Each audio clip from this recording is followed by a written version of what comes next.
Paro gave men charge concerning Avram, and they brought him on the way, and his woman, and all that he had.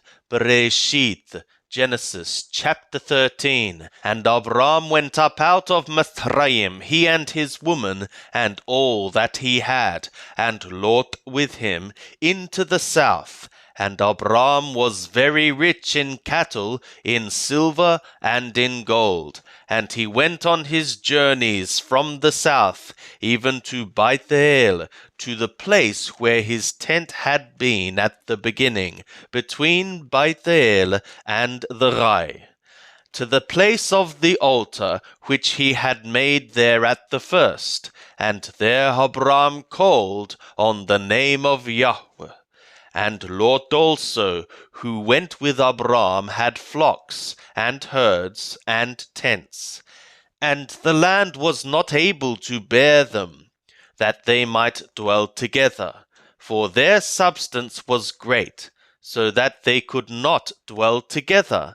And there was a strife between the herdsmen of Abram's cattle and the herdsmen of Lot's cattle, and the Canaanite and the Perizzite dwelt then in the land. And Abram said to Lot, Let there be no strife, I pray thee, between me and thee, and between my herdsmen and thy herdsmen, for we are brothers. Is not the whole land before thee? Separate thyself, I pray thee, from me.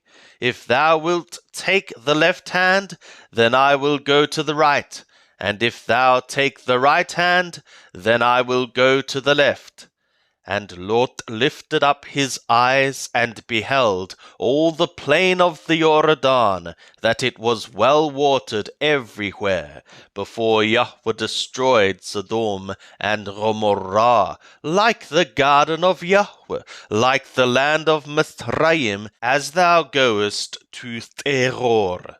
So Lot chose him all the plain of the Jordan, and Lot journeyed east, and they separated themselves the one from the other.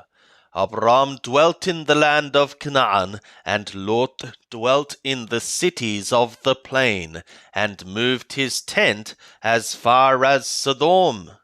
Now the men of Sodom were wicked and sinners against Yahweh exceedingly.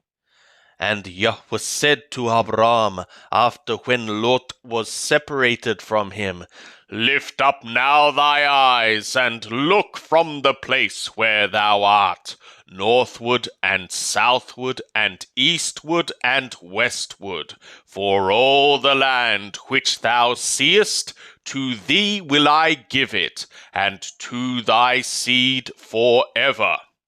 And I will make thy seed as the dust of the earth, so that if a man can number the dust of the earth, then may thy seed also be numbered.